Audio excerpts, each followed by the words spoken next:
It started with an old photo and turned into a truth no one wanted to tell me. They erased my great-uncle. But someone out there wants me to remember him. I didn't even mean to find it. That's the part that keeps looping in my head.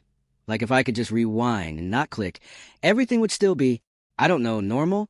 Or at least the version of normal I thought I had. It was a Tuesday, I think. Or maybe Wednesday. I just finished work, brain fried, scrolling through Instagram reels and half watching some girl make pasta in a way that looked way too complicated for a weeknight. I was about to close the app when I saw a tag photo notification. My last name isn't exactly common, so when I see it pop up, I usually check it out. Sometimes it's a distant cousin posting a wedding pic, or my uncle sharing another blurry fishing photo. This time it was neither. It was a black and white photo, old, like really old. The kind of photo where everyone looks a little haunted, eyes too big for their faces, clothes stiff and formal. The caption was in Spanish, which I can barely read, but I caught my grandfather's name. My heart did this weird stutter. I clicked on the profile, expecting to see a family member I'd forgotten about, but the account was private. The profile picture was just a candle. No bio, no post visible except the one I'd been tagged in. I don't know why, but I screenshotted the photo. Maybe I already felt something was off. I sent it to my mom with a question mark. She didn't reply for hours, which is weird for her. She's usually the type to send back a thumbs up or a LOL within minutes, even if she's busy. When she finally did, all she said was, "Don't worry about it. I'll explain later." That was it. No explanation, no context, just that. I tried to let it go. I really did. But the next day, I got a follow request from the Candle account. I accepted, because I'm an idiot, and suddenly I could see their posts. There were only 3. All old photos, all tagged with my family's last name. The captions were all in Spanish, but Google Translate is a thing, so I started piecing it together. The words that kept coming up were perdido, lost, culpa, guilt, and hermano, brother. My stomach dropped. I messaged the account, just a simple, "Hi, do we know each other?" No reply. That night, I couldn't sleep. I kept thinking about my grandfather, who died when I was 12. He was always quiet, a little distant, but I just thought that was how old men were.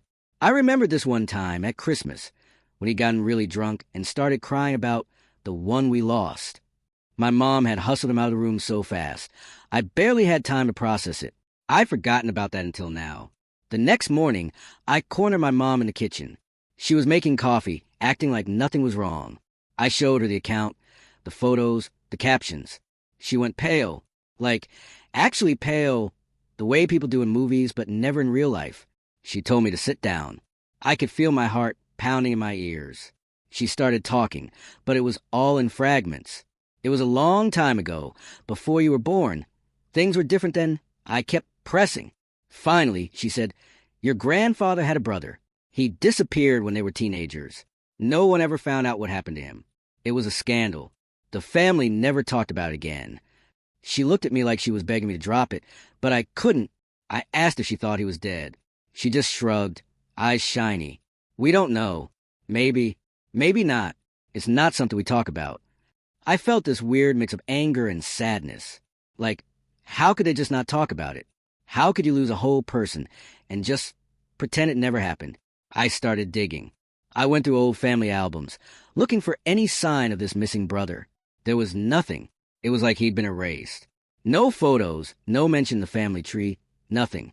I even asked my uncle, who just shook his head and said, "Let sleeping dogs lie." But I couldn't. I started messaging distant relatives, people I barely knew. Most of them ignored me, but one, my mom's cousin in Argentina, finally replied. She sent me a voice note, her voice shaky. "Your great-uncle, he was different. Troubled, maybe. There were rumors. Some say he ran away. Some say worse. Your grandfather never forgave himself. That's all I know." I felt like I was losing my mind. Every time I thought I'd found a piece of the puzzle, it just led to more questions. Why was the Candle account tagging me now, after all these years?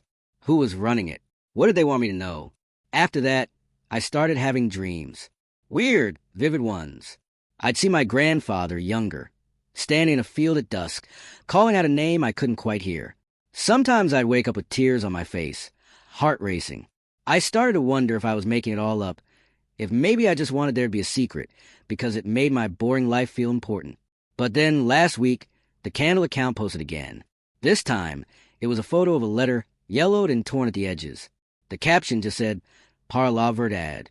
For the truth, I stared at that photo of the letter for a long time. The handwriting was spidery, slanted, almost impossible to read, but I zoomed in and tried to make out the words. My Spanish is garbage, but I could pick out a few things. Perdón, familia, no puedo más. I copied the whole thing down, every shaky line, and ran it through Google Translate. The result was messy, but the meaning was, I don't know. It felt like a punch to the chest. It was a goodbye letter. Or maybe a confession. My great-uncle, my grandfather's brother, wrote about feeling trapped, about shame, about something he'd done that he couldn't live with. He said he loved his family, but couldn't face them anymore. There was a line about the river and forgiveness. I read it over and over, tried to squeeze more meaning out of it, but it just made me feel emptier. I sent the screenshot to my mom. This time, she called me right away. Her voice was tight, like she was holding her breath. "Where did you get this?" I told her about the account, the photos, the letter. She was silent for a long time. I could hear her breathing, shaky and uneven. Finally, she said, "I thought all of that was gone. I thought we'd buried it." I asked her what really happened. She said she didn't know, not for sure. The story in the family was that my great-uncle had gotten into some kind of trouble, maybe with the law, maybe with someone in town. There were whispers about a girl, about money, about something stolen. No one ever said it out loud. One day, he was just gone. My grandfather never talked about it, never forgave himself for not stopping him, or for whatever happened. My mom said she remembered her father sitting at the kitchen table late at night, staring at nothing, sometimes crying. She was a kid. She didn't understand. The adults would hush her, tell her to go to bed. I felt this weird, cold anger, not at my mom, but at the whole idea of secrets, of families pretending things didn't happen. Like if you just don't say it, it can't hurt you. But it does. It leaks out in weird ways. Drunk Christmases, silent dinners, the way people flinch at certain names. I started to realize how much of my family's weirdness, the silences and the sudden bursts of emotion, probably came from this one thing nobody would talk about. I messaged the Candle account again. This time, I wrote in English and Spanish, just in case. "Who are you? Why are you sending me this?" No answer.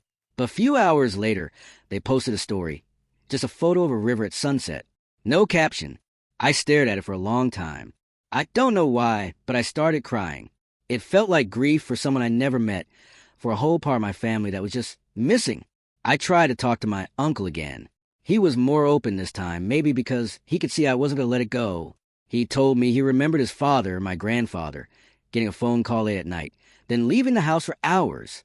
When he came back, he was different, quieter. He never said where he went, but after that, he started drinking more. My uncle said he always thought something bad happened, but nobody ever told him what. I started to wonder if the Candle account was someone in the family, maybe another cousin, maybe even someone who knew my great-uncle, or maybe it was just a stranger who stumbled on the story and wanted to stir things up. I'll probably never know. But the weirdest part is, I don't even care about the details anymore. I just want to know that it's okay to talk about it, that it's okay to say someone was lost, that people make mistakes, that families are messy and broken, and still families. I tried to talk to my mom about it again, but she just shook her head. "Some things are better left in the past," she said. But I don't believe that. Not anymore. I think secrets rot you from the inside out. I think they get passed down, even if you don't know what they are. I think I've been carrying this weight my whole life without even knowing it. Sometimes I still check the Candle account, hoping for another post, another clue. Nothing. Just the same 3 photos and the river. I don't know if I'll ever get the full story. Maybe nobody will. But I keep thinking about my grandfather, sitting at the table, staring into the dark. I wish I could tell him it's okay, that I know he tried, that I'm sorry he had to carry it alone. I don't know what to do with all of this. I guess I just need to say it out loud, even if nobody's really listening. Maybe that's enough. Maybe that's all any of us can do. Just try to tell the truth, even if it's messy, even if it hurts.